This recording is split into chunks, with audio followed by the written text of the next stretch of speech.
এখানে যে হোকা সিগারেট টানা নিষেধ তা জানেন না? আফারে কি কইব আর আমার দুঃখের কথা। সিগারেট মানে আপনার ভাষা, হোকা কি সাথে টানি? মনের দুঃখ কষ্টের নিবারণের জন্যই তো টানি। তা ছ্যাঁকাটা কি একটু বেশি খেয়ে ফেলেছেন নাকি? ওই সেরি, আমি ছ্যাঁকা খাইতে যাব কোন দুঃখে? কি বললেন আমায়? আপনি তো মানুষটা ভারী বেয়াদব। আফা গো আফা, মাইন্ড করেন কেন? বললাম না আমার মনে অনেক দুঃখ, তাই কি বলতে কি বলে ফেলেছি, কিছু মনে করবেন না। বুঝলাম। তা আপনার মনে এত কিসের কষ্ট বলা যাবে? আর কইেন না গো আফা, এই অবুঝ শিশু দুধের বাচ্চাকে আমার আম্মু জোর করেই বিয়ে দিতে চায়, তাই মনে অনেক দুঃখ। তা সেই দুধের বাচ্চাটা কে? কেন, আমাকে কি আপনার চোখে পড়ে না? কে আবার হবে? আমি নিজেই। হাসাইলেন মিয়া, আপনি দুধের বাচ্চা? আজ বিয়ে দিলে কাল ডজন খানেক দুধের বাচ্চা পয়দা করবে, আর ইনি নাকি দুধের বাচ্চা? ভাবা যায়? দূর সেমরি, তুই আসলেই বেশি কথা কস। ওই ছ্যামরা, তুই আবার আমাকে ছেমরি বললি? আফারে খেপেন কেন?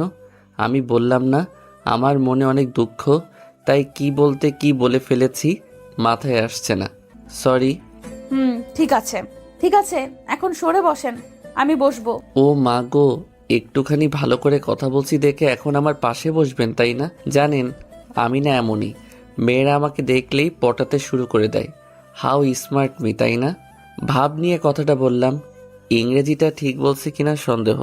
জি না মিস্টার, এটা আমার সিট, আপনি আমার সিটে বসে আছেন, এই যে দেখুন টিকিট। সো এখন সরে বসেন। নো প্রবলেম, নো প্রবলেম, আসেন বসেন। ভাবটা মনে হয় বেশি নিতে গেছিলাম মেয়েটি বসার পরে। আচ্ছা, আপনি এই হোকাটা কবে থেকে টানেন? 24 বছর। আপনার বয়স কয় বছর? 24 বছর কেন? তার মানে আপনি জন্মের পরে মায়ের পেট থেকে বের হওয়ার পর থেকে হোকা টানেন? আরে আমার কথাটা তো আগে শেষ করতে দেবেন নাকি? বলেন।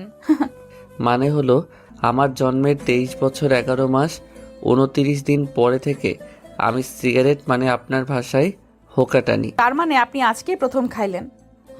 ওই যে বললাম না আমার অনেক দুঃখ, এই দুধের বাচ্চাকে আমার আম্মু জোর করে বিয়ে দিতে চায়, তাই দুঃখ নিবারণের জন্য আমিও হোকার স্বাদটা নিয়ে নিলাম। হায় রে দুধের বাচ্চা রে, 24 বছরের বুইড়া নাকি দুধের বাচ্চা। একটা কথা বলি, হুম আপনি না অনেক দুষ্টু। এ কি, আপনি আমার নিকনেম জানলেন কি করে? মানে? মানে হচ্ছে দুষ্টু আমার নিকনেম, সকলে আমাকে দুষ্টু বলেই ডাকে। মেয়েটার সাথে কথা বলতে বলতে আমার গন্তব্যস্থানে চলে আসলাম। প্রায় 2 ঘন্টা একসাথে বসে গল্প করলাম, আর মেয়েটির সাথে আমি দুষ্টুমি করলাম। শুধু যে আমি এই মেয়েটার সাথে দুষ্টুমি করলাম তা কিন্তু নয়, আসলে আমি সবার সাথেই একটু দুষ্টুমি করি। বাসটা থেমে গেল, তাহলে আপনি থাকেন, আমি যাই। কই যাবেন? আরে আমার গ্রামে পৌঁছে গেছি, বাড়িতে যাব না। ও, তাইলে বাই। আমি বাসের দরজার সামনে এসে একটা কথা বলবো? জি বলেন। আপনি না, আপনি বলাতেই মেয়েটার চোখ মুখ হাস্যোজ্জ্বল হয়ে গেল। মনে করলো তাকে ভালো কোনো পদবি দেব, কিন্তু আমি। জি আমি কি? আপনি না খুবই একটা বাচাল টাইপের একটা মেয়ে, বলেই দিলাম দৌড়। মেয়েটা দেখলাম পিছনে থেকে বলছে, ওই আমি বাচাল না, তুই বাচাল, তোর বাপ বাচাল, তোর 14 গোষ্ঠী শুদ্ধ বাচাল, হারামজাদা। কে শোনে কার কথা? আমি দৌড়ে বাড়িতে চলে আসলাম, কিন্তু একটা জিনিসের জন্য খুব আফসোস হচ্ছে। এত সুন্দর একটা মেয়ের সাথে এতটা পথ পাড়ি দিয়ে আসলাম, আর মেয়েটার নাম ঠিকানা কিছুই জানা হলো না। বাড়িতে এসেই, কিরে বাবা, আয়শা করছিস? Good boy. শোন, কালকে কিন্তু তোর জন্য মেয়ে দেখতে যাব। আম্মু আমি সবে আসলাম, কোথায় খাইতে দেবে তা না করে আমার বিয়ে নিয়ে পড়লে কেন? খাইতে দেবো মানে? আগে রুমে গিয়ে ফ্রেশ হয়ে আয়, তারপর খাবি। না, আগে খাবো তারপর রুমে যাব। আমার অনেক দুঃখ, তাই দুঃখের কারণে ক্ষুধা লেগে গেছে। কি কস তুই? আমি আগে জানতাম দুঃখের কারণে মানুষ খাওয়া দাওয়া ছেড়ে দেয়, আর তোর ক্ষুধা লাগছে? আম্মু। শোন, দুষ্টুমি সবার সাথে করলেও আমার সাথে করতে আসিস না, কারণ ভুলে যাস না, তুই যদি দুষ্টু হোস তাহলে আমিও দুষ্টুর মা। ক্ষুধা লাগছে, এখন খাইয়ে দাও। খাবার টেবিলে। আম্মু আমার বিয়েতে মামা থাকবে না তাই কি কখনো হয়? আচ্ছা আম্মু, মামা কোথায় যেন থাকে? ওই কানাডা। কি মামা কানা? কি বলো, আগে তো জানতাম না যে মামা কানা। হারামজাদা, তোর মামা কানা হতে যাবে কেন? তোর মামা থাকে কানাডাতে। ও তাই বলো। আমি ভাবলাম মামাকে মনে হয় সত্যি সত্যি কানা বলছো। তোরে বললে এক কথায় তুই বুঝিস আরেক কথা। ভালোভাবে কোনো জিনিসটা বুঝোস? বুঝি না। এখন খাইয়ে দাও তো। তারপর আম্মু আমাকে খাইয়ে দিল। খাওয়া শেষ করে রুমে এসে ফ্রেশ হয়ে শুয়ে পড়লাম, কারণ বাড়িতে আসতে আসতেই সন্ধ্যা হয়ে গেছিল। সকালবেলা আর সব গল্পের মতন আমারও শরীরে পানি অনুভব করলাম। ভাবলাম এ কি, আমার ছাদটা আবার ফুটো হয়ে গেল নাকি? চোখ মেলে দেখি আম্মু হাতে বালতি নিয়ে দাঁড়িয়ে আছে। আম্মু, এই সকাল সকাল আমার ঘুম না ভাঙাইলে তোমার হচ্ছিল না, তাই না? ঘুম তো ভাঙতেই হবে। আজ তোর জন্য মেয়ে দেখতে যাব না? তাড়াতাড়ি উঠে রেডি হয়ে নে, আমরা বের হব। তুমি কি আমার বিয়ে দেবার জন্য পাগল হয়ে গেলে নাকি? এই ভোরবেলা কেউ পাত্রী দেখতে যায় নাকি? ভোর পারলি কোথায় তুই? ঘড়ির দিকে তাকিয়ে দেখ কত বাজে। 9:30 বেজে উঠলো, আর উনি বলছেন এখন নাকি ভোরবেলা। আরে তাই তো। ধুর, তাহলে একটু আগে ডেকে দিবে না? আপনি হলেন লাট সাহেব, এত সকালে কি আর আপনার ঘুম ভাঙে? হারামজাদা, সেই কখন থেকে ডাকছি, ওঠার কোনো নামই নাই। আর উনি বলছেন তাকে নাকি ডাকি নাই। তাড়াতাড়ি উঠে ফ্রেশ হয়ে নে। তুমি না আমার সাথে কেমনভাবে কথা বলো? একটু ভালোভাবে কথা বললে কি এমন হয়? তারপর উঠে ফ্রেশ হয়ে খাওয়া দাওয়া করে আম্মুর সাথে মেয়ে দেখতে চলে আসলাম। মেয়ের বাড়িতে বসে আছি, সামনে অনেক রকমের খাবার রাখা আছে। তার মধ্যে আমি একটা সিঙ্গারা হাতে নিয়ে খাইতে খাইতে মেয়ের মাকে বললাম, আন্টি, সিঙ্গারের ভিতরে যে পেঁয়াজগুলো দিয়েছেন ওগুলো গোল করে না কেটে যদি 3 কোণ করে কাটতেন তাহলে আরও সুস্বাদু লাগতো, আর অন্যরকম একটা টেস্ট চলে আসতো এর ভিতর। তারপর শরবত খেয়ে আন্টি শরবতটা কেমন যেন তেতো তেতো, মনে হয় অবাত্তি কাঁচা লেবু, তাই না? তবে এই শরবতের মধ্যে একটু গুড়ের সাথে চিনি বেশি করে মিশিয়ে দিলে ভালো হতো, খাইতে সেই লাগতো। আমি কথাটা বলে আম্মুর দিকে তাকালাম, দেখলাম আম্মু রাগী লোক নিয়ে আমার দিকে তাকিয়ে আছে। আর মেয়ের মা তো আমার কথা শুনে পুরাই আবুল হয়ে গেছে। পেঁয়াজ গোল করে কাটা আর 3 কোণ করে কাটাতেও সিঙ্গারার স্বাদ পাল্টে যায়, এ আবার কেমন কথা? মনে মনে মেয়ের মা, মানে আমার হবু শাশুড়ি মা, তুমি তো জানো না আমি কেমন ছেলে। আজ যদি আম্মু আমার পাশে না থাকতো তাহলে শুধু সিঙ্গারা আর শরবত না, তোমার সবগুলো খাবারের স্বাদ পাল্টে দিতাম। আম্মুর আমার দিকে রাগীভাবে তাকিয়ে থাকার জন্য আর কিছু বললাম না, তাই নিচের দিকে তাকিয়ে রইলাম। কিছুক্ষণ পরে মেয়েকে নিয়ে আসা হলো। তারপর মেয়েটি আমাকে দেখে বলে উঠল, আরে হোকা খোর আপনি! মেয়ের মুখের দিকে তাকাতেই শরবত গলায় ঠেকে বেশম খেলাম। আরে হোকা খোর আপনি! আপনি এখানে? আরে আমার দিকে এভাবে তাকিয়ে আছেন কেন? চিনতে পারছেন না নাকি? আমাদের তো কালকে বাসের মধ্যে দেখা হলো, আপনি হোকা টানছিলেন। আপনার হোকা টানার স্টাইলটা কিন্তু সেই ছিল। একদমই মেয়েটা শুধু বলেই গেল। আমার মান ইজ্জত মনে হয় এবার সব পাটের খেতে চলে গেল রে। আম্মুর দিকে তাকিয়ে দেখি আম্মু একবার আমার দিকে তাকাচ্ছে, একবার মেয়েটার দিকে তাকাচ্ছে। তারপর আম্মু বলল, মা, তুমি এসব কি বলছো? কে হোকাখোর? আর তোমরা দুজন দুজনকে চেনো নাকি? আসলে আন্টি, আপনার ছেলে না কালকে... আমি মেয়েটির কথা থামিয়ে বললাম, হ্যাঁ আম্মু, আমি ওনাকে চিনি তো, কাল বাসেই তো ওনার সাথে পরিচয় হলো। তা বুঝলাম, কিন্তু হোকাখোরটা কে? আমি কি, তুই হোকাখোর? আরে আম্মু, আমি ওনাকে ওই গল্পটা বলেছিলাম বাসের মধ্যে, হোকা টানার গল্প। তুমি আমায় ছোটবেলায় যে গল্পটা বলে ঘুম পাড়িয়ে দিতে না, সেই গল্পে উনাকে বলেছিলাম, ওই কথা বলছেন উনি। আমি তোকে হোকা টানার গল্প বলে কবে ঘুম পাড়িয়ে দিলাম? বাদ দাও তো, ছোটবেলায় তোমার হয়তো মনে নেই। আমি তোরে গল্প শুনাইলাম? আমার মনে নেই, আর তোর সেই কথা মনে আছে? আমার ব্রেনটা যে সেই মেয়েটাকে উদ্দেশ্য করে, আর আপনিও না কোন জায়গায় কি বলতে হয় তাও জানেন না। আচ্ছা, সরি। মেয়েটি তার আম্মুকে উদ্দেশ্য করে, আম্মু, আমি ওনার সাথে আলাদা কথা বলতে চাই। আচ্ছা, যা তোর রুমে নিয়ে গিয়ে কথা বল। মেয়েটি দাঁড়িয়ে গেল, তবু আমি বসে আছি, তাই আম্মু বলে উঠল, কিরে, তুই বসেই রইলি কেন? তারপর আমি উঠে মেয়েটির পিছনে পিছনে তার সাথে যেতে লাগলাম। মেয়েটি ঘরের মধ্যে ঢুকেই আমাকে এক টান মেরে ঘরের মধ্যে ঢুকিয়ে নিল। তারপর ঠাস করে দরজাটা আটকে দিল। ওই কি করছেন? এত জোরে কেউ দরজা লাগায় নাকি? চুপ শালা! আমার বাপের দরজা আমি যেভাবে কেন লাগাই, তাতে তোর বাপের কি? মাইয়া বলে কি, একেবারে আপনি থেকে তুই, তার সাথে শালা ফ্রি, তার ছেঁড়া নাকি বেটার? পাগল হয়ে গেলেন নাকি? কি বলেন এগুলা? আমি ঠিকই আছি। শালার সাহস কত! আমাকে কাল কি বলছিলি, আমায় মনে আছে? কি বলছিলাম? আমি বাচাল, তুই বাচাল, তোর গোষ্ঠীর সবাই বাচাল। আর একটু আগে কি বললি? আমি জায়গা অনুযায়ী কথা বলতে পারি না, তাই না? তার জন্য সরি। ঠিক আছে, এইবারের মতো মাফ করে দিলাম।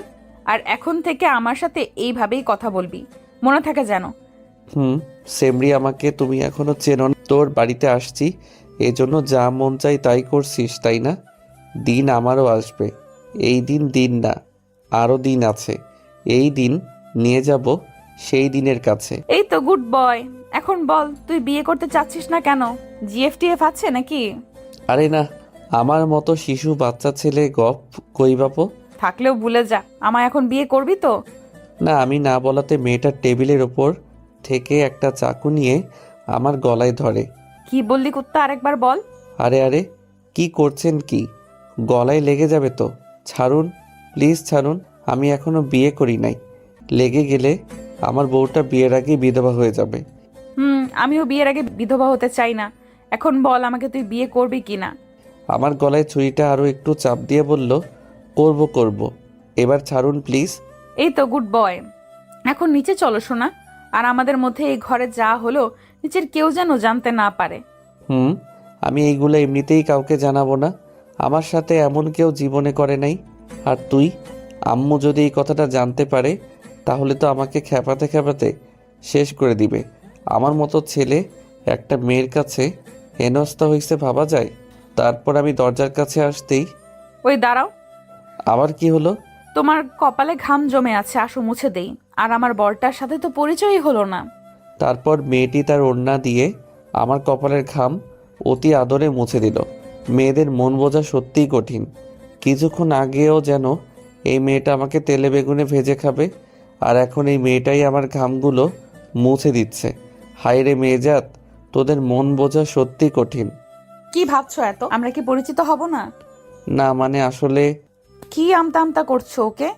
আমি জান্নাতুল রিয়া, অনার্স প্রথম বর্ষ। তুমি আমাকে রিয়া বলেই ডাকতে পারো। আমি মোহাম্মদ আব্দুল আজিজ, সফটওয়্যার ইঞ্জিনিয়ার। আপনি আমাকে আজিজ বলেই ডাকতে পারেন। কেন, আমি দুষ্টু বলে ডাকলে কি সমস্যা আছে নাকি? আর তুমিও আমাকে তুমি করেই বলবে, ঠিক আছে? এখন নিচে চলো। তারপর আমি আবারও রিয়ার পিছনে পিছনে নিচে নেমে আসলাম। আম্মু আমার মুখের দিকে তাকিয়ে, কিরে, মন মরা করে আছিস কেন? আসলে আন্টি, আমার ঘরের ফ্যানটা নষ্ট তো, তাই গরমে এমন হইছে। ও, কিরে, বৌমাকে পছন্দ হয়েছে তোর? মাথা ঝাঁকিয়ে সকলে একসাথে বলল, আলহামদুলিল্লাহ। তারপর বিয়ের দিন তারিখ ঠিক করে আমাদের বাড়িতে চলে আসলাম। রাত 11টায় ঘুমিয়ে আছি, হঠাৎ ফোনের শব্দে ঘুমটা ভেঙে গেল। অচেনা নাম্বার। এই সময় আবার কে ফোন দিল? ধরার পরে, আমার বাবুটা কি করে? জি আম্মু, ঘুমাইছিলাম। ওই কুত্তা, আমি তোর কোন কালের আম্মু লাগি? তাহলে কি খালামণি? ওই কুত্তা। ওই সেরি, চিল্লাস কেন? পরিচয় না দিলে চিনবো কেমনে? আমি রিয়া, তোর বউ। ওহো বউ, তুমি তা আগে বলবা না? তাহলেই তো আর আম্মু খালামণি ডাকি না। কিন্তু আমি বিয়ে করলাম কবে? বিয়ে করিস নাই, করবি, সমস্যা কোথায়? কিন্তু এখন বল, আমাকে ওইগুলা আম্মু খালামণি বলে ডাকলি কেন? আর বলবো না। আমি যখন ছোট ছিলাম তখন আমাকে আমার আম্মু আর খালামণি আদর করে বাবু বলে ডাকতো। তাই ভাবলাম তুমি হয়তো আমাকে থামিয়ে দিয়ে। চুপ কর শালা, নাম্বার দেখেও কি চিনিস না কার নাম্বার? তোমার নাম্বার তো আমার কাছে ছিল না। শালা, নিজের বউয়ের নাম্বার রাখিস না তুই? কেমন বর, আমার বোঝা হয়ে গেছে। আল্লাহ গো, তুমি যে আমার কপালে কি লিখে রাখছো? সরি বউ। চুপ, এক্ষুনি আমার নাম্বার বউ লিখে সেভ করবি। এই তো আমার বাবুটা। সরি আমার বরটা। আচ্ছা শোনা, তুমি রাতের খাবার খাইছো? বউ, খাইছি। তুমি খাইছো বউ? খাইছি। তা আমার বরটা কি দিয়ে খাইলো? পান্তা ভাতের সঙ্গে আলু ভর্তা। কি আজিজ, তুমি এই রাতে পান্তা ভাতের সঙ্গে আলু ভর্তা খাইছো? ঠান্ডা লেগে যাবে না? তুমি কি জানো না এখন ঠান্ডা লাগলেই মানুষজন করোনা পদবি দিয়ে দিতেছে? ঠান্ডা লাগলে তখন কি হবে? কি করব বলো, আম্মাও তো বয়স হয়ে গেছে, তাই না? তো আম্মার বয়সের সাথে পান্তা খাবার কি সম্পর্ক? ওই যে আম্মু তো এখন আর বেশি রান্না করতে পারে না, তাই আম্মু শুধু সকালে রান্না করে। সকালে গরম খাবার খাই, দুপুরেও ওই খাবারগুলোই খাই। পরে আম্মু পানি দিয়ে রাখে, তাই রাতের বেলায় পান্তা খাই। আমি তো আর আমার আম্মুকে কষ্ট দিতে পারি না, তাই না? ইস, আমার সোনাটার রাতে পান্তা খেতে খুব কষ্ট হয়, তাই না? আর বেশি দিন তোমার কষ্ট করতে হবে না সোনা। আমাদের বিয়ে হয়ে গেলে তোমাকে প্রতিদিন প্রতি ওয়াক্তে গরম গরম খাবার খাওয়াবো, কেমন? সোনা, এখন ঘুমাই। আমার না প্রচুর পরিমাণে ঘুম পাচ্ছে। আচ্ছা সোনা, তুমি ঘুমাও। রাত জাগলে আবার ঠান্ডা লাগতে পারে তোমার। এমনিতেই তুমি পান্তা খাইছো। রাখি, বাই। এই শোনো না। আবার কি হলো? এই না বললে তোমার ঘুম পাচ্ছে? পাচ্ছে তো। তো আবার কি? একটা দাও না। কি দিব? ওই যে সবাই যা দেয়, যেটা ঘুমানোর আগে। সবাই কি দেয়? ওই যে চুমাচুমি। লজ্জায় লাল হয়ে। ধুর, তুমিও না। আমার বুঝি লজ্জা করে না? বিয়ের পরে দিব, কেমন? এখন রাখি, তুমি ঘুমাও। বলে ফোনটা কেটে দিল। এদিকে রিয়া মনে মনে ভাবছে, কি লজ্জা, কি লজ্জা। ছেলেটা আসলেই একটা দুষ্টু। দুষ্টু না হলে কি কেউ করে এমন ভাবে চুমু চায়? দুষ্টু কোথাকার। কুত্তি, আমার স্বাদের ঘুমটা নষ্ট করে এখন লজ্জা পাচ্ছিস, তাই না? কত সুন্দর মুরগির মাংস দিয়ে ভাত খেয়ে ঘুম দিলাম, আর আমার ঘুমের 12টা বাজাইয়া দিল। সকালে ফজরের নামাজ পড়ে আবারও ঘুমিয়ে আছি। সকাল 8টা। ওই ছেঁড়া, উঠ। আর কতক্ষণ ঘুমাবি? উঠতে হবে না নাকি? সারাদিন খালি ফোন টিপা আর ঘুম পাড়া, তাছাড়া কি তোর আর কোনো কাজ নাই নাকি? এ কি আম্মু হঠাৎ আমার সাথে এমনভাবে কথা বলছে কেন? অন্যদিন তো ভালোভাবেই ডেকে দেয়, আজ আবার কি হলো? কি হলো? চেঁচাচ্ছ কেন? ও, আমি এখন চেঁচাচ্ছি? আমি এখন কথা বললেই তো তোর চেঁচামেচি মনে হয়, তাই না? ধুর আম্মু, কি বলো এগুলো? কি হয়েছে তোমার? আমার কিছু হয় নাই। টেবিলের উপর খাবার রাখা আছে, ফ্রেশ হয়ে তাড়াতাড়ি খেয়ে নে। বলেই আম্মু চলে গেল। বুঝি না বাপু, এদের কখন কি হয়। ধুর, ভাল লাগে না। তারপর উঠে ফ্রেশ হয়ে নিচে খেতে চলে আসলাম। আম্মু, খাইয়ে দাও। তোর কি হাত নাই নাকি? নিজে খাইতে পারছিস না? প্লেটের নিচে খাবার রাখা আছে, খেয়ে নে। মনে হয় খুবই রেগে আছেন আমার মা জননী, তাই আর তাকে কিছু বললাম না, নইলে অবস্থা অন্যরকম হতে পারে। খাবারের প্লেটটা সরাতেই আমার চোখ কপাল উঠে গেল। সুন্দরভাবে খাবারগুলো সাজানো আছে, পেঁয়াজ, কাঁচামরিচ, আলু ভর্তা আর পান্তা ভাত। আম্মু, এগুলো কে খাবে? কেন বাবা, তুই? তোর তো রাতে পান্তা খেতে কষ্ট হয়, তাই না? তাই আমি ভাবলাম সারাদিন পান্তা ভাত খাবি আর রাতে না হয় গরম খাইলি। তুই তো আবার আমাকেও কষ্ট দিতে চাস নে। কি আইডিয়াটা কেমন হলো বল? কাল রাতে আমি রিয়াকে যা যা বলেছি সেগুলো আম্মু কিভাবে জানলো?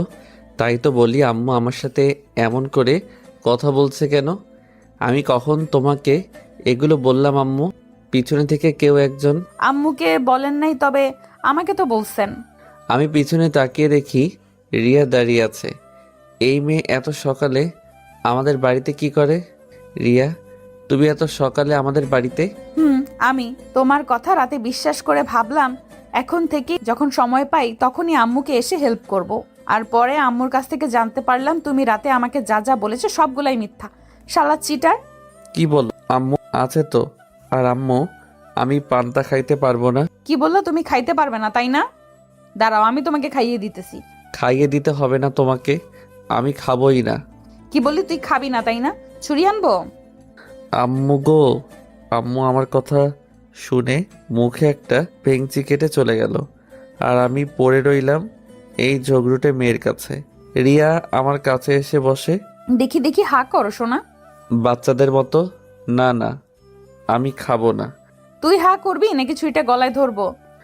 তুই পচা, তোমার কাছে আমি খাবো না। পচা মেয়ে, যাও বলছি, যাও বাচ্চাদের মতো করে। কুত্তা, আমি কিন্তু এবার সত্যি সত্যি রেগে যাচ্ছি।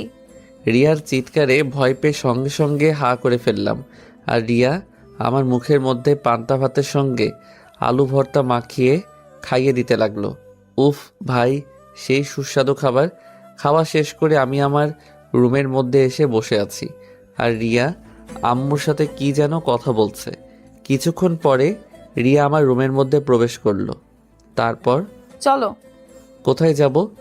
বাইরে ঘুরতে বের হব আমরা। কিন্তু কোথায় যাব সেটা তো বলবে নাকি? গেলেই দেখতে পারবে। আমি আর কথা বাড়ালাম না, আম্মুকে বলে রিয়ার সাথে বেরিয়ে পড়লাম একটা রিক্সা নিয়ে। কিছু সময় পরে রিক্সাটা একটা রেস্টুরেন্টের সামনে থামলো। তারপর ভিতরে ঢুকে যা হলো আর যা দেখলাম তার জন্যে মোটেও প্রস্তুত ছিলাম না। হবু বউয়ের সাথে ঘুরতে বেরিয়েছি। হবু বউ আমাকে নিয়ে একটা রেস্টুরেন্টের মধ্যে প্রবেশ করলো।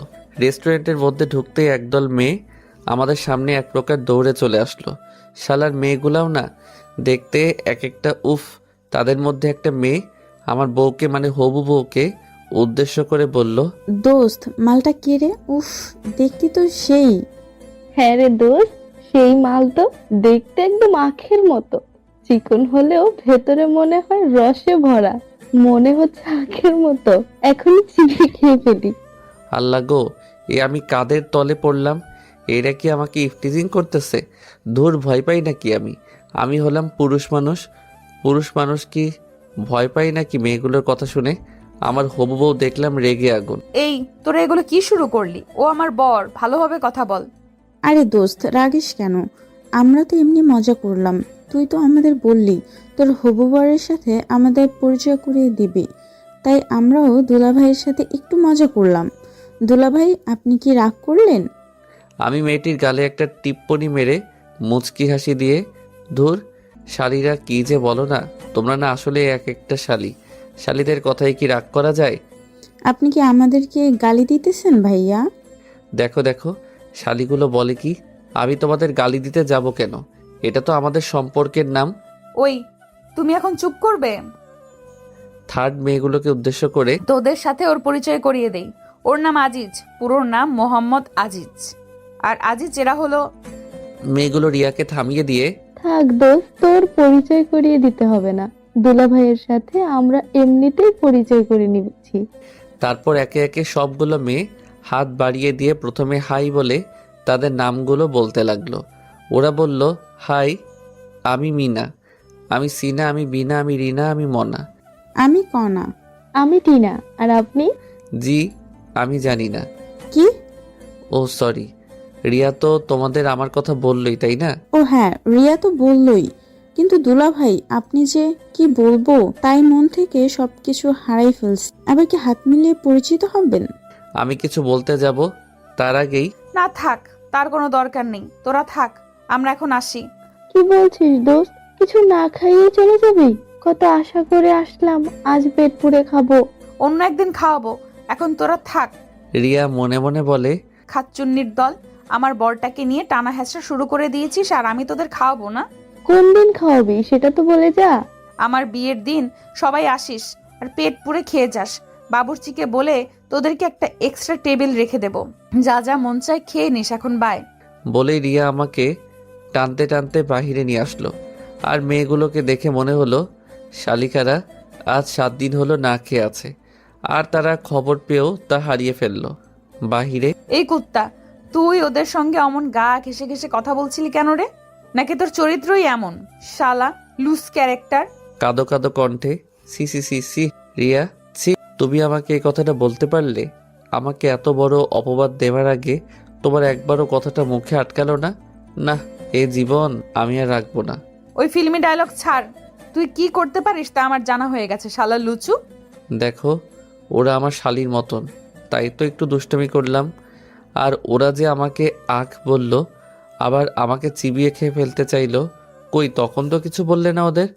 ও, যত দোষ নন্দ ঘোষ, তাই না? ঠিক আছে ঠিক আছে, এবারের মতো মাফ করে দিলাম। এরপর থেকে কোনো মেয়ের দিকে তাকালে না চোখ তুলে নিব। এই মনে মনে, হয় তোর বাপের দেওয়া যৌতুকের চোখ তো, তাই না, যে চাইলি আর তুলে নিলি? কিছু বললে? কই না, না কিছু তো বলি নাই। যা বললাম মনে থাকবে তো? হ্যাঁ থাকবে। এই তো গুড বয়। এখন চলো আমরা ফুচকা খাবো। এই না, না আমি ফুচকা খাইতে পারবো না। কেন, সমস্যা কি? খাইতে পারবে না কেন? তুমি ফেসবুকে ওই পোস্টটা দেখো নাই? কোন পোস্টটা? আরে ওই যে বড় ভাই পোস্ট করেছিল। মামা, আপনি কি টয়লেট করার পরে সাবান দিয়ে হাত ধৌত করেন? না মামা, তবে টয়লেটে যাওয়ার আগে ভালোভাবে হাত ধুয়ে নিই, সারাদিন মরিচের কাজ করতে হয় তো।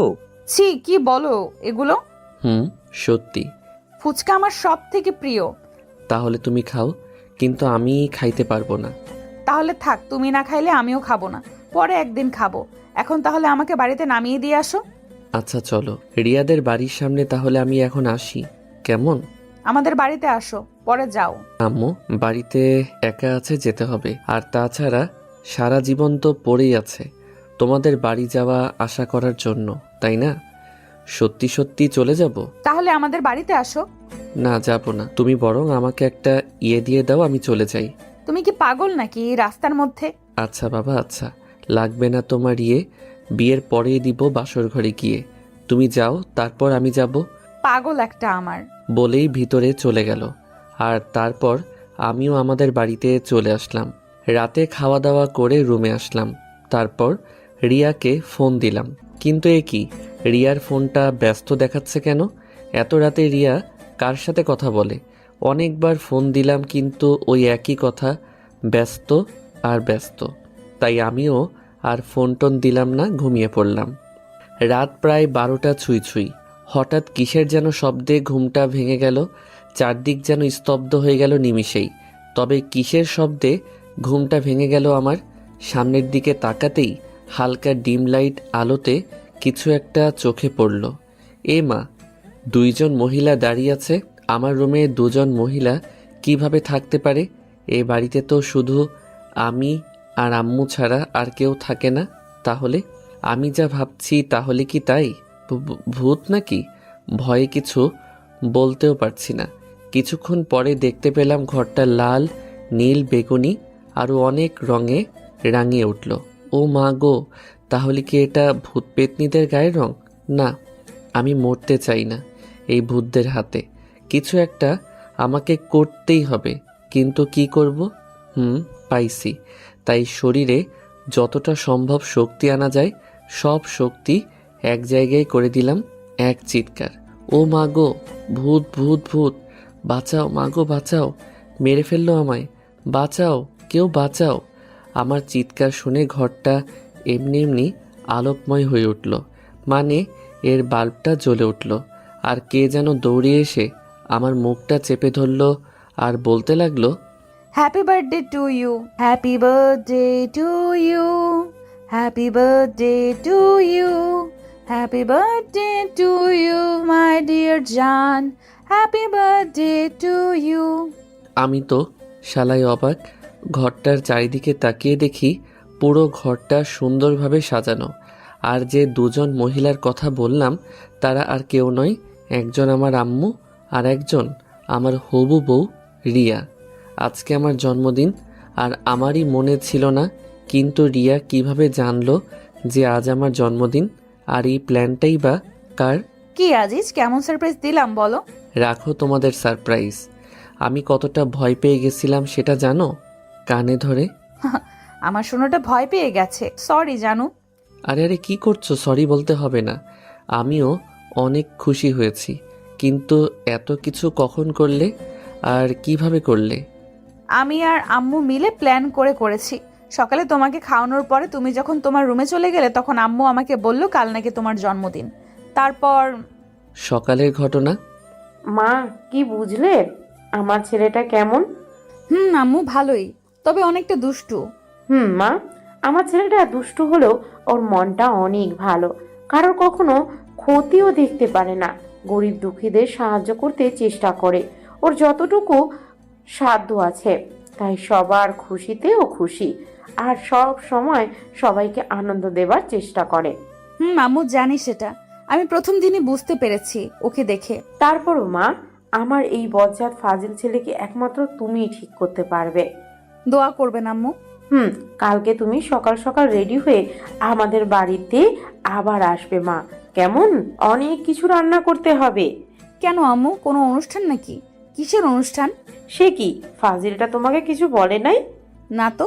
কালকে তো ফাজিলটার জন্মদিন, আর তোমাকে বলবেই বা কেমনে? ওর জন্মদিন কবে ওর নিজেরই মনে থাকে না, তাই হয়তো বলে নাই। তাহলে একটা প্ল্যান করবেন আম্মু। কি প্ল্যান? তারপর আম্মুকে সব কিছু বুঝিয়ে বলি, তারপর কি কি কিনতে হবে সেগুলো বলি, তারপর তোমাকে আমি বাইরে বেড়াতে নিয়ে যাই, আর সেই ফাঁকে আম্মু সব কিছু গুছিয়ে রাখেন। আমাকে না জানিয়ে এত কিছু করে ফেললে? তোকে বলতে যাব কেন রে, আমার বৌমা থাকতে? ও, এখন আমার থেকে এই পেতনিটা তোমার আপন হয়ে গেল, তাই না? আম্মু দেখছেন, আপনার ছেলে আমাকে পেতনি বলছে। ওই ফাজিল, আমার মেয়েটাকে একদম পেতনি বলবি না। হুম।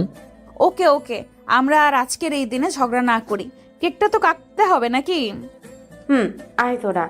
তারপর আমি, আম্মু আর রিয়া মিলে কেকটা কাটলাম।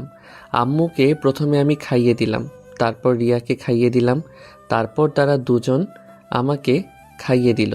রিয়া তো প্রথমে খাইয়ে দেবার আগে আমার পুরো মুখ কেক দিয়ে মাখিয়ে দিল।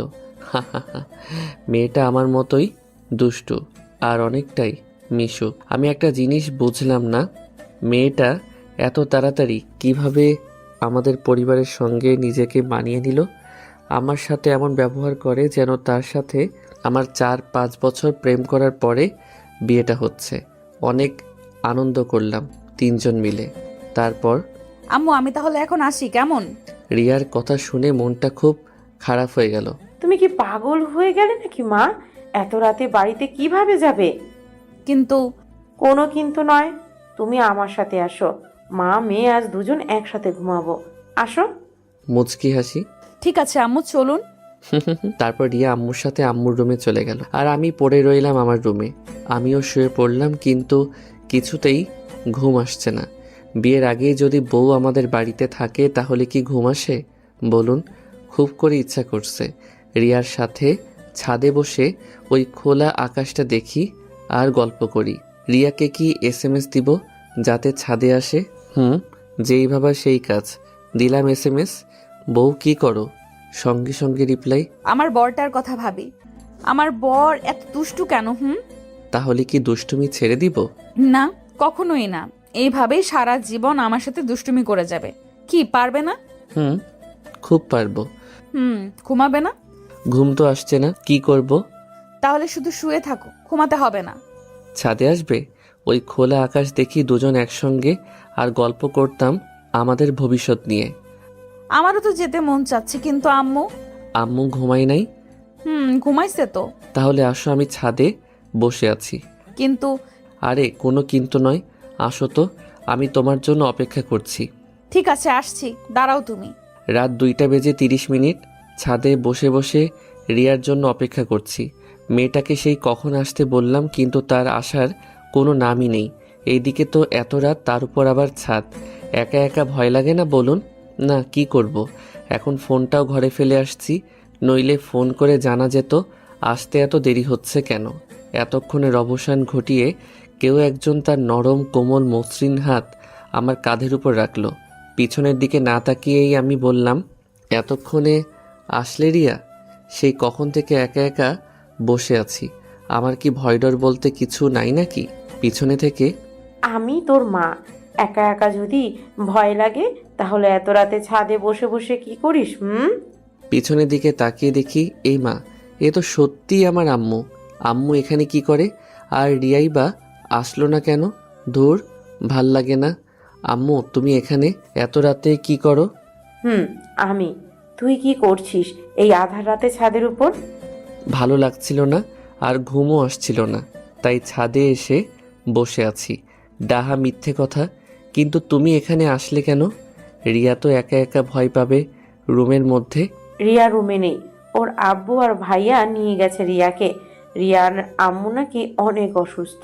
কি বলো? কখন নিয়ে গেলেন? 20 মিনিট হবে। রিয়ার আম্মু অসুস্থ সেটা আমাকে একবারও জানানোর প্রয়োজন মনে করলো না, তার আগে চলে গেল রিয়া।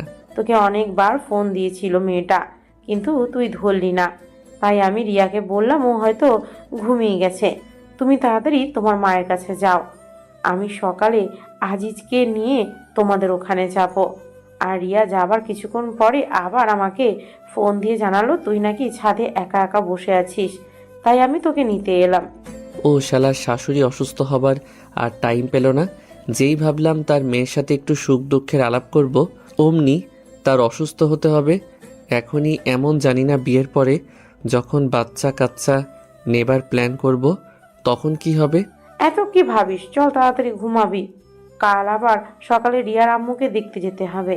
বাচ্চাদের মতো আবদার করে। তবে আম্মু, আমার মাথাটা না অনেক ব্যথা করছে। আমি আজ তোমার রুমে শুবো তোমার কোলেতে, আর তুমি আমার মাথায় হাত বুলিয়ে দিবে মুচকি এসে। আচ্ছা ঠিক আছে, এবার তো চল। তারপর আম্মুর সাথে আম্মুর রুমে চলে আসলাম। আমি আম্মুর কোলে মাথা রেখে শুয়ে আছি আর আম্মু আমার মাথায় হাত বুলিয়ে দিচ্ছে। আম্মুর কোলে শুয়ে থাকতে থাকতে কখন যে ঘুমিয়ে গিয়েছি সেই খেয়ালই নেই। সকালে আম্মুর কোরআন তেলাওয়াত শুনে ঘুম ভাঙল। আমার আম্মু প্রতিদিন সকালে কোরআন তেলাওয়াত করেন। তারপর কি রে, বসে আছিস যে? যা রুমে গিয়ে উজু করে এসে আগে নামাজ আদায় করে নে। আম্মু। তারপর নিজের রুমে এসে নামাজ পড়ে নিলাম। তারপর আম্মু কিছু টুকিটাকি বাড়ির কাজ করে নিল আর আমরা সকালের খাবার খেয়ে রিয়াদের বাড়ির দিকে রওনা হলাম। সকাল 9টা। রিয়াদের বাড়ির এই সামনে দাঁড়িয়ে আছি। কলিং বেল দিতেই দরজাটা খুলে গেল। সামনে রিয়া দাঁড়িয়ে আছে। মনে হয় আমাদের অপেক্ষাতেই এতক্ষণ দরজার সামনে দাঁড়িয়েছিল। আম্মু আসেন, ভেতরে আসেন। আমাকে ভিতরে আসতে বলবে না, শুধু আম্মুই ভিতরে যাবেন? তাহলে আমি কি আবার চলে যাব? তোমাকে কে চলে যেতে বললো? আমি কি একবারও বলেছি তুমি চলে যাও? তা বলনি, কিন্তু ভিতরেও তো একবারও আসতে বললে না আমাকে, শুধু আম্মুকেই বললে। দেখেছেন আম্মু আপনার ছেলে কতটা হিংসুটে, আপনাকেও হিংসা করছে। তোরা আবারও শুরু করলি? তোদের দেখছি সাপ বেজির সম্পর্ক, দেখা হলেই ঝগড়া করিস। আমি ভাবছি সারা জীবন তোরা একসাথে থাকবি কি করে। আম্মু, এটাকে বলে ভালোবাসা। ও তুমি বুঝবে না, তাই না রিয়া? আমার কথা শুনে মনে হলো মেয়েটা লজ্জা পেয়েছে। মরে যাই মরে যাই, কি লজ্জা কি লজ্জা। তুই আর ভালো হইলি না। রিয়া মা, চল তো তোর আম্মুর রুমে নিয়ে চল আমাকে। আম্মু আসেন। আর আপনিও আসেন। চলেন। তারপর রিয়ার আম্মু আব্বুর রুমে চলে আসলাম আর দেখলাম একটা সেরি মানে আমার শাশুমা চিত হয়ে শুয়ে আছেন। আসসালামু আলাইকুম আপা, এখন কেমন আছেন? রিয়ার আম্মু আমাদের দিকে তাকিয়ে, ওয়ালাইকুম আসসালাম আপা, এখন ভালো। পুরো কথা বলতে না দিয়ে আমি দৌড়ে শাশুমার কাছে গিয়ে, আম্মা, আম্মা গো, আপনার কি হয়েছে আম্মা? একবার শুধু বলেন আম্মা, আপনার এই অবস্থার জন্য কে দায়ী আম্মা? আপনার এমন হাল আমার দেখতে হবে আমার এই চোখ দুটো দিয়ে, তা আমি মানতে পারছি না গো আম্মা। এটা দেখার আগে আমার চোখ অন্ধ হলো না কেন গো আম্মা? হায় আল্লাহ, কি বলতে কি বলে ফেললাম। আল্লাহ, তুমি আমার এই দোয়াটা তুলে নাও আল্লাহ। আমি এখনো বিয়ে করি নাই আর আমি কানা হতে চাই না গো আল্লাহ, মাফ করে দেন আল্লাহ। তারপরে কথাগুলো বলে রিয়ার দিকে তাকালাম, দেখলাম মেয়েটা একদম ইমোশনাল হয়ে পড়েছে। রিয়া আমার দিকে ছলছল চোখে তাকিয়ে আছে। রিয়া ভাবছে আমি তার মাকে কতটা সম্মান করি, ভালোবাসি। এদিকে রিয়ার আম্মুও ইমোশনাল হয়ে পড়েছেন, কিন্তু আমার আম্মু ঠিকই ধরতে পেরেছেন যে এটাও আমার দুষ্টুমি ছাড়া কিছু না। বাবা, বাবা, এত উত্তেজিত হবার কিছুই হয় নাই আমার। তুমি উত্তেজিত হও না বাবা, সব ঠিক হয়ে গেছে। এ আপনি কি বলছেন আম্মা? আপনার এত বড় একটা অসুখ করলো, আপনি মরতে মরতে বেঁচে উঠলেন আর বলছেন কিছুই হয় নাই? আমার কথা শুনে সবাই আমার দিকে অবাকের উপর অবাক দৃষ্টিতে তাকালো। আজিজ, এগুলো কি বলছো তুমি? উনি মরতে যাবেন কেন? রিয়া মামুনি, তুমি ওকে নিয়ে তোমার রুমে যাও তো, তোমার আম্মুর সাথে আমার কিছু কথা আছে। ঠিক আছে আম্মু। তারপর রিয়ার সাথে আমি ওর রুমে চলে আসলাম। রিয়ার রুমে ঢুকতেই ও দরজাটা বন্ধ করে দিয়ে দৌড়ে এসে আমাকে জড়িয়ে ধরে হাউমাউ করে কান্না করে দিল। রিয়ার কাণ্ড দেখে তো আমি অবাক। এই মেয়েটার আবার কি হলো? আমার সোনাটার আবার কি হলো? কাঁদছো কেন এভাবে জানো? আজিজ, তুমি আমাদের পরিবারকে নিয়ে এতটা ভাবো, তুমি সত্যি অনেক ভালো আজিজ। আই লাভ ইউ সোনা, I love you so much. বাহ, এইটুকুতে এত কিছু?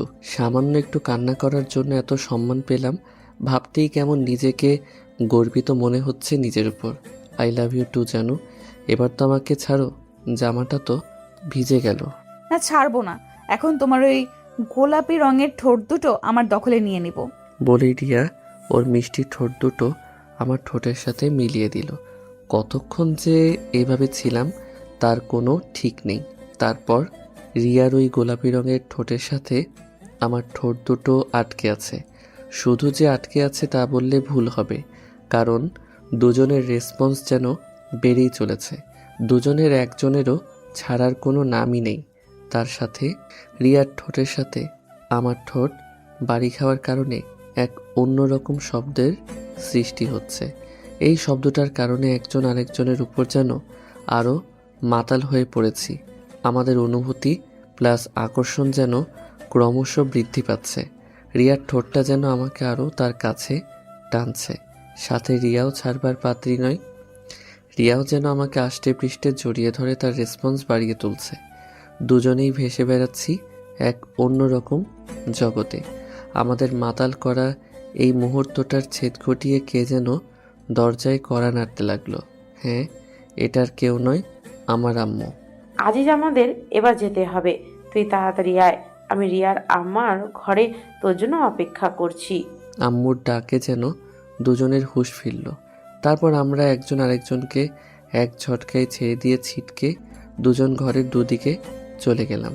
রিয়া সোজা তার বিছানার উপর গিয়ে বালিশের মধ্যে মুখ লুকিয়ে ফেলল, আর আমি দরজার সামনে গিয়ে আবার কি যেন মনে হলো তাই, আম্মু তুমি একটু অপেক্ষা করো, আমি আসছি বলে আবার বিছানার কাছে রিয়ার সামনে এসে দাঁড়ালেন। তারপরে একটা হাত রিয়ার কাঁধের উপর রেখে রিয়ার কাঁধে হাত রাখতেই ও যেন কেঁপে উঠল, আর আমি ওর নাম ধরে ডাকতেই ও লাফ দিয়ে উঠে আমাকে আষ্টে পৃষ্ঠে জড়িয়ে ধরে আমার বুকের মধ্যে মুখ লুকিয়ে ফেলল। বুঝতে আর বাকি রইল না যে মেয়েটা প্রচুর পরিমাণে লজ্জা পেয়েছে। আমি রিয়ার মাথার উপর আমার হাত রেখে ওর ঘন কালো চুলগুলোর মধ্যে আমার আঙুলগুলো বলাতে বলাতে বললাম, রিয়া, এই রিয়া, কি হলো? মেয়েটা যেন কিছুই বলছে না, একদম নিশ্চুপ। হয়তো আগের ওই কাজটা করার জন্য অনেকটা লজ্জা পেয়েছে। আমি আবারও বললাম, আমার বউটা বুঝি লজ্জা পেয়েছে? এবার শুধু মাথাটা ঝাঁকিয়ে বলল, অনেকটা। বাহ, আমার জগরুটে বউটা দেখি লজ্জাও পায়। তা আরেকবার হবে নাকি বউ? তোমার ঠোঁট দুটো কিন্তু সেই পরিমাণের মিষ্টি। যা দুষ্টু, সারাদিন শুধু দুষ্টুমি না, আমার বুঝি লজ্জা করে না? এত লজ্জা কোথা থেকে পাও শুনি?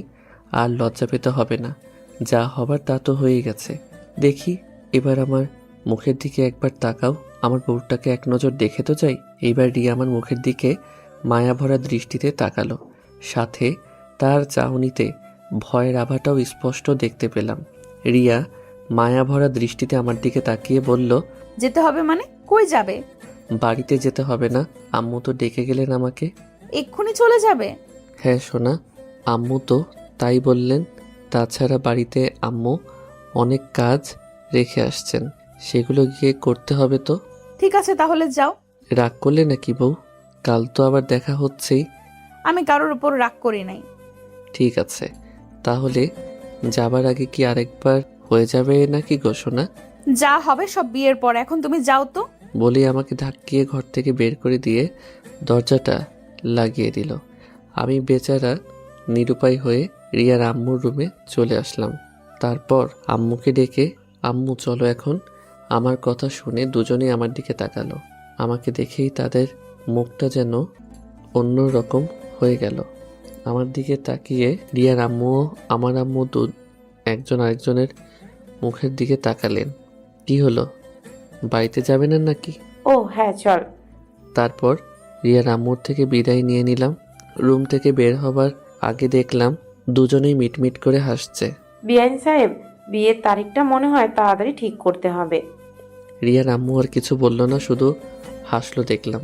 পুরো রাস্তায় আম্মুর মুখে কেমন যেন হাসি হাসি ভাব দেখলাম। আম্মু, বল। তোমার কি হয়েছে বলো তো? এইভাবে হাসছো কেন? কই হাসছি? আমার কিছু তো হয় নাই। আমি দেখতে পাচ্ছি তুমি এখনো হাসছো, আর বলছো হাসছো না। এমনি কিছু না। ধুর, ভাল লাগে না। আমিও আর কিছু জিজ্ঞেস করলাম না। বাড়িতে এসে আমি সোজা আমার রুমের মধ্যে প্রবেশ করলাম। শরীরটা কেমন যেন ক্লান্ত ক্লান্ত লাগছে, তাই আগে ফ্রেশ হওয়ার জন্য বাথরুমের মধ্যে গেলাম। বাথরুমের মধ্যে প্রবেশ করে আয়নাতে চোখ পড়তেই আমার চোখ যেন কপালে উঠে গেল। বিশ্বাস করেন ভাই, আয়নাতে যা দেখলাম তা দেখার জন্য আমি মোটেও প্রস্তুত ছিলাম না। কারণ আমার ঠোঁট দুটো একদম লাল হয়ে আছে। তার মানে হলো রিয়ার ঠোঁটে লিপস্টিক আমার ঠোঁটে গেলে আছে। এই জন্যেই আম্মু ওইভাবে হাসছিল। এইবার নিজের উপর নিজেরই কেমন যেন লাগছে। লজ্জায় নাকি ভয়ে বুকটা ধুকপুক শুরু হয়ে গেল। কি লজ্জা, কি লজ্জা। এইটা শুধু আম্মু না, রিয়ার আম্মু দেখেছে।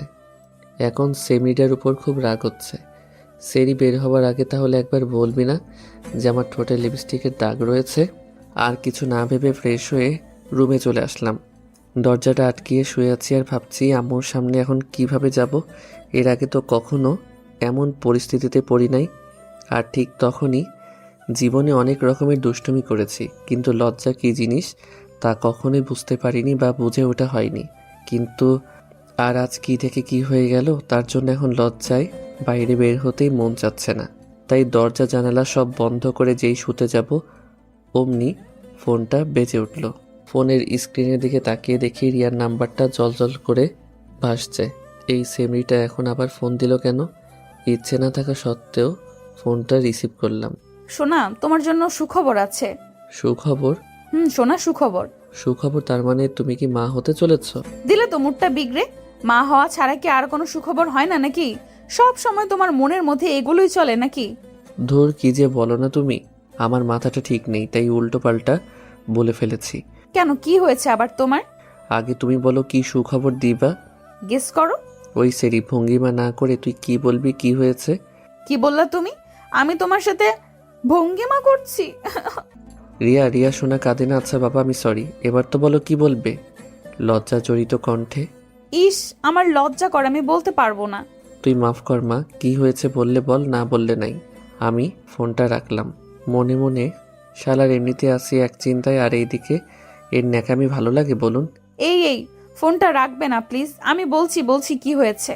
হ্যাঁ বলো, কি খবর দিবা? লজ্জা জড়িত কণ্ঠে। সত্যি বলতে হবে? সে তো মহা মুশকিলে পড়লাম। তুই কি বলবি, কি হয়েছে বল। বলবো? এইবার সত্যি সত্যি কেঁদে দিলাম। ও মোর খোদাই, কোন পাগলের তালে ফেললে আমারে। রিয়া শোনা, তোর কিছু বলতে হবে না রে। গাধি, তুই এইবার আমাকে মাফ কর আফু। বলছি তুমি মা হবে আর আমি বাবা হব। একদমই কথাটা বলল রিয়া। আমি মা হব আর রিয়া বাবা হবে? এ কেমন কথা? এইবার দুঃখে আমার হাসি পাচ্ছে। কথাটা শুনে কিছুক্ষণের জন্য স্তব্ধ হয়ে গেলাম। আমি মা হব কিভাবে? আর যদি মা হইও তাহলে নর্মালে তো জীবনেও কিছু হওয়ার সম্ভাবনা নাই, সিজার ছাড়া। আর সিজার করতে গেলে তো ভাবতেই গা শিংড়ে উঠছে। রিয়া গো, ও রিয়া শোনা, তুমি এগুলো কি বলছো? আমি মা হব মানে? ও সরি, খুব এক্সাইটেড মুডে ছিলাম তো, তাই উল্টো করে বলে ফেলেছি। আসলে আমি বলতে চাইছি আমি মা হব আর তুমি বাবা। উফ, এইবার যেন প্রাণটা এলো। এখন নিজেকে পুরুষ মানুষ লাগছে, কিন্তু তারপরও খটকা একটা রয়েই গেল। আমাদের তো এখনো বিয়েই হয় নাই, আর তার সাথে আমাদের এখনো ফিজিক্যালি কোনো কিছু হয় নাই। তাহলে আমি বাবা কেমনে হব? তুমি এগুলো কি বলছো রিয়া? আমি বাবা কেমনে হব? আমাদের তো এখনো বিয়েই হলো না। এখন না হলে কি হবে? 2 বছর পরে তো হবে নাকি? তুমি এগুলো কি বলছো? আমি কিন্তু কিছুই বুঝতে পারতেছি না। তুমি কি বলতে চাও সহজ করে বলবে প্লিজ? আসলে কিছুক্ষণ আগে আমার শাশুড়ি মা আমার মাকে ফোন করেছিল। তাতে কি হয়েছে? আম্মু বলল সামনের সপ্তাহের 33 তারিখে নাকি আমাদের বিয়ে, তারপর বাসরাত, আর তারপরে তুমি বাবা আর আমি মা। ও এই কথা? তাই এই কথাটা সরাসরি বললেই তো পারতে। এত ঘুরাইতে হবে কেন? তোমরা মেয়েরা এমন কেন বলো তো? সোজাসুজি একটা কথাও কি তোমরা বলতে পারো না? সব কথাই ঘুরিয়ে পেঁচিয়ে বলতে হবে তোমাদের? না, পারি না। এতে তোমার কোনো সমস্যা? না, সমস্যা থাকবে কেন? এই দাঁড়াও, তুমি কি যেন বললে আমাদের বিয়ে 33 তারিখে? কেমনে এটা সম্ভব? 33 হতে যাবে কেন? আমি তো বললাম 23 তারিখে। তুমি কি শুনেছো? তুমিই তো বললা তোমার মাথাটা নাকি ঠিক নাই। হবে হয়তো। এইবার বলো তো তোমার কি হয়েছে? শুনবে? হুম। তাহলে শোনো। সারাদিনের ঘটে যাওয়া কথাগুলো রিয়াকে বললাম। আমার কথা শুনে মেয়েটার তো যাই অবস্থা। কি বলছো তুমি? সব দোষ তোমার, ওই ঠোঁট দুটোর যত সব। চুপ করো, উনি মনে হয় ধোয়া তুলসী পাতা। আর এই জন্য তো বলি এত তাড়াতাড়ি আমাদের বিয়ের তারিখ ঠিক করলো কেন? এখন আমি কি করব? এক বিষয় কিন্তু ভালোই হলো, তাই না গো? রাখ তোর ভালো। আমার ইজ্জতের ফালুদা বানিয়ে এখন বলছিস ভালো হইলো? কিছু বলতে যাব অমনি আম্মুর ডাক পড়ল। আজিজ, এই আজিজ, টেবিলে খাবার দিয়েছি, খেয়ে যা। আসছি আম্মু। রিয়া আম্মু ডাকছে, তোমার সাথে পরে কথা বলি। ঠিক আছে, সাবধানে। আর আম্মু ওই বিষয়ে কিছু জিজ্ঞেস করলে তুমি বলবে ওইটা আইসক্রিমের রং ছিল, তুমি আমার রুমে আইসক্রিম খাচ্ছিলে। ধুর, কি বলে এগুলো? আম্মু ওই বিষয়ে তাই কিছু জিজ্ঞেস করে, বাট তোমার ঠোঁটটা কিন্তু আইসক্রিমের থেকে কম না। যেমন নরম তেমন কোমল আর বেশ ঠান্ডা, তার সাথে রং তো আছেই। ধুর শালা, ফোন রাখ, সব সময় দুষ্টুমি না। বলেই রিয়া ফোনটা কেটে দিল। কেমন মেয়ে রে বাবা, ওর কথা বাদ দেই, যাই আগে খেয়ে আসি। পেটটা কেমন ক্ষুধায় চোচো করছে। লজ্জা শরমের মাথা খেয়ে খেতে চলে আসলাম। পুরুষ মানুষের কি এত লজ্জা পেলে চলে? খাবার টেবিলে বসতেই আম্মু যা বলল তা শুনে আমি কালকেই তোদের বিয়ে। রিয়ার আম্মুর সাথে কথা বললাম, ওনার কোনো আপত্তি নেই। কাল সারাদিন বাসাতেই থাকবে, কোনো জায়গায় যেন যাস নে আবার। আম্মুর কথা শুনে কিছুক্ষণ আম্মুর মুখের দিকে তাকিয়ে রইলাম। তারপর বললাম, কালকে বিয়ে মানে কি? কি বলো আম্মু? কালকে বিয়ে কিভাবে সম্ভব? কেন সম্ভব না? এখনো বিয়ের কোনো গোছগাছ কিছু হলো না, তাহলে কাল কিভাবে বিয়ে হয়? তাছাড়া আমার বন্ধু বান্ধবদেরও তো বলতে হবে, আর আত্মীয় স্বজনরা তো আছেই, ওদের বলতে হবে না? একদমে কথাগুলো বললাম। বিয়েটা কাল সন্ধ্যার দিকে হবে। তোমার বন্ধু বান্ধবদের যদি বলতে হয় বলো, সমস্যা কোথায়? আর গোছগাছ নিয়ে তোমার কোনো চিন্তা করতে হবে না। ফয়সাল আর রাফিকে বলে রেখেছি, ওরা কাল সকালেই চলে আসবে। আর আসার সময় বিয়ের সব কিছু কিনে নিয়ে আসবে। বিকালের দিকে জিম আর জুথি, ওরা দুজনেও আসবে তোমার ঘর গোছানোর জন্য। আর আগে বিয়েটা হয়ে যাক, তারপর একদিন বড় করে অনুষ্ঠান করে সব আত্মীয় স্বজনদের দাওয়াত করে আনলেই হবে।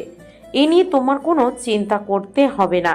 ফয়সাল আমার মামাতো ভাই আর রাফি আমার চাচাতো ভাই, সাথে আমার 2 মামাতো বোন আসবে কাল। কিন্তু আম্মু, আমি আর কোনো কথা শুনতে চাচ্ছি না। আমি চাই না তুমি বিয়ের আগে কোনো অঘটন ঘটিয়ে বসো। আমার কথা নিশ্চয়ই তুমি বুঝতে পেরেছো। আম্মু, আর কোনো কথা নেই, খাওয়া হয়ে গেছে, এখন যাও গিয়ে ঘুমিয়ে পড়ো। আমি আর কথা বাড়ালাম না, কারণ আম্মু আমার সাথে এভাবে আগে কখনো কথা বলে নাই, যতই দুষ্টুমি করি না কেন। কিন্তু আজকে যা হয়ে গেল, এটা কোনো দুষ্টুমি না। খাওয়া শেষ করে রুমে এসে শুয়ে পড়লাম। বিয়েই তো করব, আর কিছু তো না, অত চিন্তা করে লাভ নাই। আমার মাথা ভীষণ ব্যথা করছে, ভালোভাবে একটু টিপে দাও তো। মাত্রই তো রান্না করে আসলাম, এখন আবার তোমার মাথা টিপে দিতে হবে? এক প্রকার ধমক দিয়ে। ওই কুত্তা, তোরে কি বললাম, কানা যাচ্ছে না? বললাম না আমার মাথা ব্যথা করছে, মাথা টিপে দে তাড়াতাড়ি। আরে সোনা, রাগ করো কেন? আমি তো মজা করলাম তোমার সাথে। এই তো এক্ষুনি তোমার মাথা টিপে দিচ্ছি। দাও। তারপর রিয়ার মাথা টিপে দিলাম। সবেমাত্র রান্না করে এসে একটু বসতে যাব, আর অমনি নাকি মাথাটা ধরে গেল। বিয়ে করে বিয়ের পর থেকে একটা দিনও শান্তি পেলাম না। হয়েছে। দেখো তো বাবু, আমাদের একমাত্র ছেলে মনে হয় টয়লেট করেছে, যাও এগুলো পরিষ্কার করে আসো। বউ, যাইতেছি, তবে 20টা টাকা দিবা দরকার ছিল। 20 টাকা? এত টাকা দিয়ে কি করবা? হ্যাঁ, আসলে একটু স্টলে যেতাম চা খাবার জন্য, অনেক দিন হলো তো। আমার কাছে কোনো টাকা নাই, যদি দিতে খুবই উপকার হতো আর কি। ঠিক আছে ঠিক আছে, আগে যাও বাবু, টয়লেট পরিষ্কার করে আসো, তারপর দিব। হাসি মুখে, ঠিক আছে বউ, এক্ষুনি যাচ্ছি, নইলে আবার টাকাটাও দিবে না। তারপর বাবুর টয়লেট পরিষ্কার করে আসলাম, বউ হয়ে গেছে। এই তো গুড বয়। এখন টাকাটা দাও। কিসের টাকা? তুমি না বললে বাবুর টয়লেট পরিষ্কার করলে আমাকে 20 টাকা দিবা? তাহলে ছি আজিজ, কি বলছো তুমি? নিজের সন্তানের টয়লেট পরিষ্কার করার জন্য টাকা নিবা? ছি আজিজ, ছি। আমি থাক, আর আমি করতে হবে না। এই নাও তোমার 20 টাকা। ধন্যবাদ বউ। আজ কতদিন পরে যে হাতে টাকা পেলাম তা ঠিক মনে নেই। টাকা পেয়ে খুশিতে বাকবাকুম হয়ে চা খাওয়া আর আড্ডা দেওয়ার জন্য বাড়ি থেকে বেরিয়ে আসলাম। উদ্দেশ্য রফিক মামার চায়ের স্টল। বাহিরে বের হতেই দেখি একটা ছেলে তার আম্মুকে বলছে, আম্মু, আমি দুধ খাবো না আম্মু, দুধ খেলে আমার বমি বমি পাই। কি দুধ খাবি না, ডিম খাবি না, খাবিটা কি? হ্যাঁ, তুই কি ওই আজিজের মতো রোগা চেঙ্কু হতে চাস নাকি? দেখিস না আজিজের বউ আজিজকে কেমন ধমকের উপর রাখে। আজ যদি আজিজ একটু স্বাস্থ্যবান হতো, তাহলে কি ওর বউ ওকে ধমকাতে পারতো? তুইও কি চাস তোর বিয়ের পর তোর বউ তোকে এমন ধমকের উপর রাখুক? না আম্মু। তাহলে আজিজের মতো না হতে হলে কি করতে হবে? দুধ ডিম খেতে হবে। এই তো গুড বয়। আম্মু, আমি দুধ ডিম খাই, তাহলে আমার বউ আমাকে বকবে না তো? আজিজ ভাইয়া বউ যে ভাবে বকে। না বাবা বকবে না। এই যে গুঁড়ো দুধ কিনে নিয়ে যাচ্ছি, এটা বাড়িতে নিয়ে গিয়েই খেতে হবে কিন্তু। ঠিক আছে আম্মু। আম্মু, হাতে তালুতে একটু দুধ দাও না, তেতে তেতে খাই। তাদের মা ছেলের কথাগুলো শুনে মনে হলো আমার বুকের বাঁ পাশে হৃদয়টা গড়তে গড়তে ডান পাশে চলে আসছে। এই ব্যথাটা আর সহ্য করতে পারলাম না। বুকের ভিতরে চিনচিন ব্যথাটা বাড়তে লাগলো। না, এর প্রতিশোধ আমাকে নিতেই হবে। তাই তাদের সামনে গিয়ে দাঁড়ালাম আমাকে দেখে এই ছেলেটা আম্মু দেখো, যে ভাইয়াটা প্রতিদিন তোর বইয়ের সাথে মাল খাই না, সে ভাইয়াটা। ভাইয়া ভাইয়া, একটা অটোগ্রাফ দিন না, আসুন আমরা একটা সেলফি তুলি। এতক্ষণ যা হলো তা মুখ বুজে সহ্য করা গেল, কিন্তু এই কথাটা নিতে পারলাম না। আমি একটু চিকন বলে কি সবাই আমাকে নিয়ে উপহাস করবে নাকি? বউ আমাকে দিয়ে রান্না করাবে, টয়লেট পরিষ্কার করবে নাকি? ঘরের বউ কথায় কথায় বকবে, ঝাড়ির উপর রাখবে নাকি? বউ বকলে এক কথা, কিন্তু বাহিরের লোক, তাও আবার একটা পিচ্ছি। না, আর নিতে পারলাম না। জোরে একটা চিৎকার করে ছেলে ও ছেলের মাকে দিলাম একটা একটা করে, আর বলতে লাগলাম, না না না, তোদেরকে আমি ছাড়বো না। দিলাম মা ও ছেলেকে আচ্ছা মতো। ছেলের নাকের উপর মেরে নাকটা ফাটিয়ে দিলাম। নাক দিয়ে ঝিমঝুম করে রক্ত পড়তে লাগলো। ছেলের মা তা দেখে আমার চুলের মুঠো ধরে আগালে এগালে ওগালে দিতে লাগলো। হঠাৎ চোখের উপর মনে হয় রক্ত পড়তে লাগলো।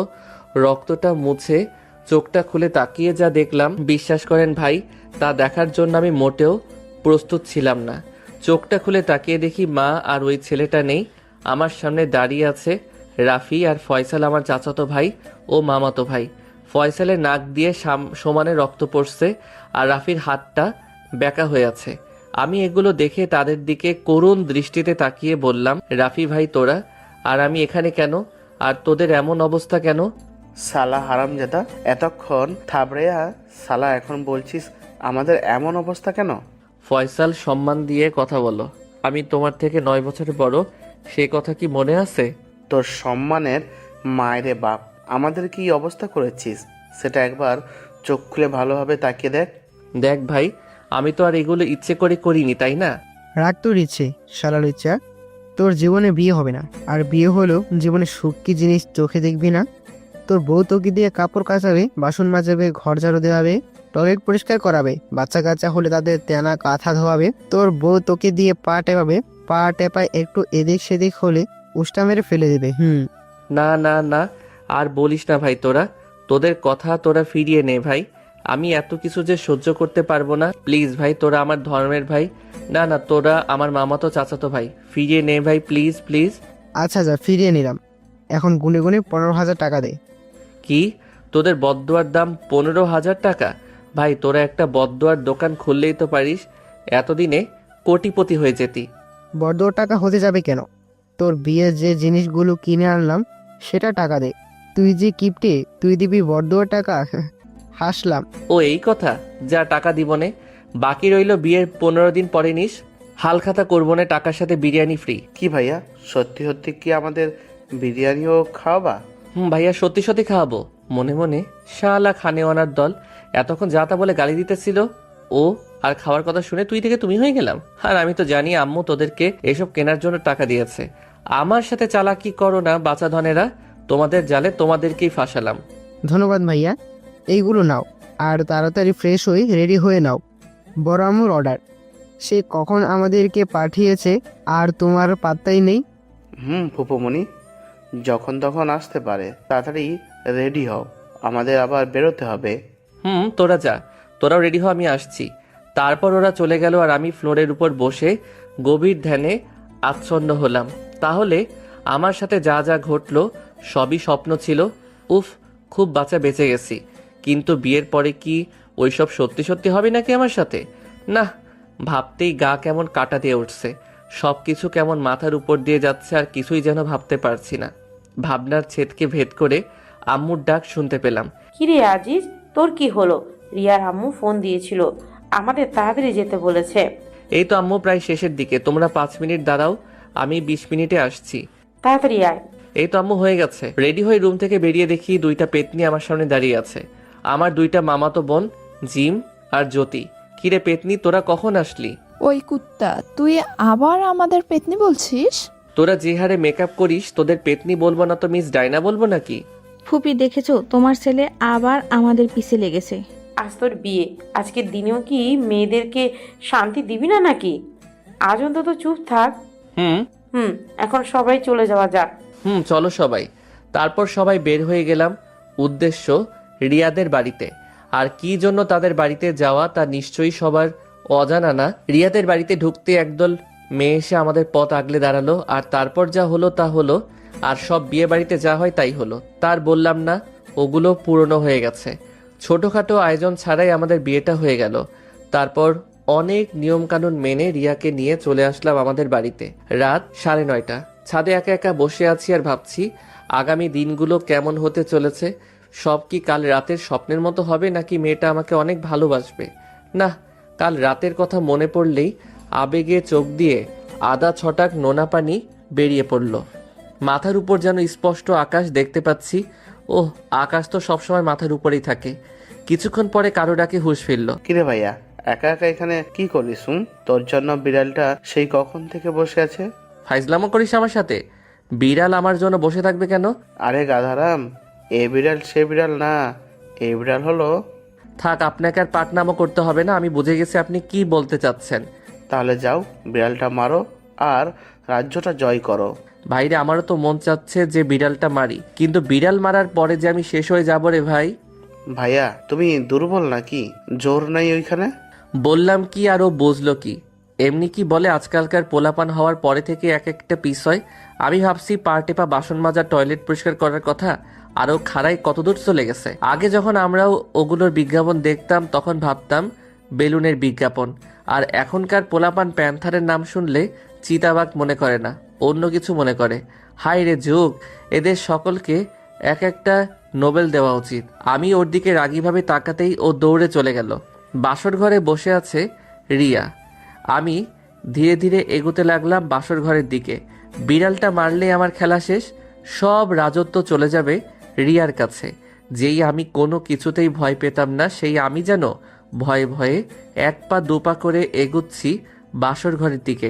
বারবার শুধু রাতের স্বপ্নটার কথা মনে হচ্ছে। স্বপ্নটা কি সত্যি হতে চলেছে? না না, ভয় পেলে চলবে না। পুরুষ মানুষের আবার কিসের ভয়? হাঁটতে হাঁটতে আমার দরজার কাছে চলে আসলাম। যেই দরজাটা ধাক্কা দিতে যাব অমনি বুকটা ধুকধুক করে উঠল। ধুর, পুরুষ মানুষ এত ভয় পেলে চলে নাকি? বুকে 3 কেজি সাহস জুগিয়ে এক ধাক্কায় দরজাটা খুলে ফেললাম। ভিতরে ঢুকে তো আমি অবাক। রিয়া মাথায় 1 হাত ঘোমটা টেনে নিচের দিকে তাকিয়ে বসে আছে। আমি যে রুমের মধ্যে প্রবেশ করেছি সেটা রিয়া ঠিক বুঝতে পেরেছে। ভয়ে ভয়ে খাটের কাছে গিয়ে দাঁড়ালাম। রিয়ার সামনে গিয়ে যে দাঁড়াতেই মেয়েটি আমাকে অবাক করে দিয়ে বসা থেকে উঠে এসে আমার পা দুটো ছুঁয়ে সালাম করে জিজ্ঞেস করলো, আসসালামু আলাইকুম, কেমন আছেন আপনি? ওয়ালাইকুম আসসালাম, আলহামদুলিল্লাহ ভালো। তুমি কেমন আছো? জি আলহামদুলিল্লাহ, আমিও ভালো আছি। আপনার কি অজু আছে? জি আছে, তোমার? জি আমারও আছে। তাহলে চলুন 2 রাকাত নামাজ আদায় করে নিই দুজনে। তারপর দুজন একসাথে নামাজ আদায় করে নিলাম। নামাজ শেষ করে রিয়া গিয়ে আবারও ঘুমটা টেনে খাটের উপর গিয়ে বসলো। আর এদিকে আমি ভাবছি এখন কি হতে চলেছে। রিয়াও কেমন যেন আমাকে আপনি আপনি বলে ডাকছে। যে মেয়েটা আমাকে তুই করে ডাকতো সে এখন আপনি বলে ডাকছে। বিষয়টা কেমন যেন সুবিধাজনক মনে হলো না। এত শত না ভেবে আমিও খাটের উপর গিয়ে রিয়ার সামনে বসে পড়লাম। তারপর ধীরে ধীরে ওর মুখের উপর থেকে ঘোমটাটা সরালাম। এই প্রথম বাসর ঘরের মধ্যে রিয়াকে দেখলাম, একদম পরি, যেন আমার সামনে বসে আছে। ওর দিকে এভাবে তাকিয়ে থাকা দেখে ও বলল, কি দেখেন অমন করে? পরি? কি? না কিছু না। আচ্ছা, তুমি আমাকে আপনি আপনি বলে ডাকছো কেন? আপনি তো আমার স্বামী। ভাবি বলেছেন স্বামীকে নাকি আপনি বলে ডাকতে হয়। তা তোমার ভাবি কি তোমার ভাইয়াকে আপনি বলে ডাকেন? কই না তো, ভাবি তো ভাইয়াকে তুমি বলেই ডাকে। তাহলে তুমি কেন আপনি বলে ডাকছো? তাই তো। আমরা এই বিষয়ে আর কথা না বলি, চলো বিড়াল মারার কাজটা সেরে ফেলি। চলো। আমি রিয়াকে আর কিছু বলতে না দিয়ে ওর চুলে নাক ঘষতে শুরু করলাম। নাক ডুবিয়ে ওর চুলের সুবাস নিলাম। খানিকক্ষণ ও বারবার কেঁপে উঠছিল। ওর পিঠের দিকে ঘাড়ের মাঝ বরাবর চুমু খেলাম। ওর হাতের ভাঁজে নিজের হাতটি রেখে ওর লজ্জাত্মক শিহরণ আমাকে মাতাল করে তুলছিল। ওর সারা শরীরে পাগলের মতো করে ভালোবাসার পরশ এঁকে দিতে লাগলাম। পরে ওকে কোলে তুলে নিলাম। পাগলিটা লজ্জায় একেবারে লাল হয়ে গেছে। ওকে বিছানার উপর আস্তে করে শুইয়ে দিলাম। ওর চোখের দিকে তাকালাম, যেখানে লেখা ছিল, তুমি আমাকে সুখের শেষ ঠিকানাটা দেখিয়ে দিলে। আমিও আস্তে করে ওর কানের কাছে মুখ নিয়ে বললাম, আমি তোমায় নিয়ে একটা সুখের সাগর পাড়ি দিতে যাচ্ছি, যাবে আমার সাথে? ও শুধু আমার দিকে তাকিয়ে একটু মুচকি হাসলো। পরে ওর হাতের ভাঁজের মাঝে আমার হাতটা আটকে রেখে বিছানায় চেপে ধরলাম। কপালে ভালোবাসার একটা পরশ এঁকে দিলাম। ও শুধু মুখটা উপরে তুলে কিস করতে চাইছিল। পরে ওর গলায় একটা চুমুকে দুজনে চলে গেলাম স্বামী আর স্ত্রীর সবচেয়ে ঘনিষ্ঠ সম্পর্কের মাঝে। সেই সুখের রাজ্যে যাওয়ার সময় কখন যে রিয়ার হাতটা ছেড়ে দিচ্ছি আমার খেয়াল নেই। ও তার 2 হাত দিয়ে আষ্টে পৃষ্ঠে জড়িয়ে ধরে কিস করছিল আর চোখ দিয়ে রিয়ার পানি পড়ছিল। আমি জানি যে এটা যেমন ওর কষ্টের তেমন আনন্দেরও। আমার পিঠের কয়েকটা জায়গায় ওর বড় নখগুলো দিয়ে আছড়ে দিয়েছিল তখন, তাতে কি ওর ভালোবাসার কাছে সামান্য নখের আঁচড় কিছু না। পরে আমি ওর উপর শুয়ে আছি, দুজনের কারো গায়ে কাপড় নেই, একটা বিছানার চাদরটাই আমাদের আবরণী ছিল। এক অজানা সুখের সাগর থেকে যেন দুজন ঘুরে আসলাম। 5 বছর পর আমাদের একটা ফুটফুটে মেয়ে হয়েছে, ওর নাম রেখেছি আলিয়া। মেয়েটা খুব ঝোঁকডুটে, একদম ওর আম্মুর মতো দুষ্টু বটে, ঠিক আমার মতো। যেমন দুষ্টুমি করে ঠিক তেমনই ঝগড়া করে, তবে আমার সাথে অতটা ঝগড়া করে না, রিয়ার সাথে বেশি সময় ঝগড়া করে। মা মেয়ের ঝগড়া দেখি আর সেই লেভেলের হাসি, একদম প্রাণ খুলে হাসি। আম্মু আম্মু কি বললো? দেখছিস না কি করছি, রান্না করছি, দেখতে পাচ্ছিস না? আম্মু তুমি আমারে বকো কেন?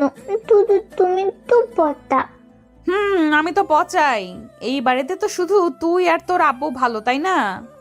আপু আপু তো ভালোই, আপু আমাকে ততলে দিনে দেয়।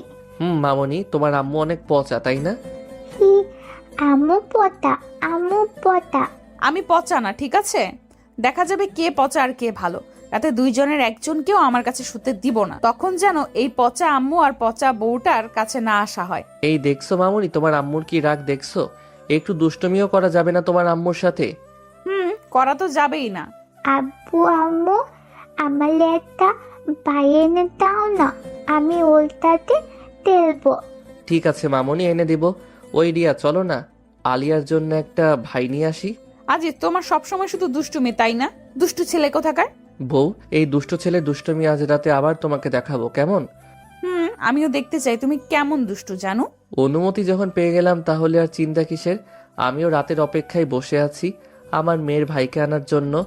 আপনারা এখন আসতে পারেন, আমার লজ্জা করে। ধন্যবাদ।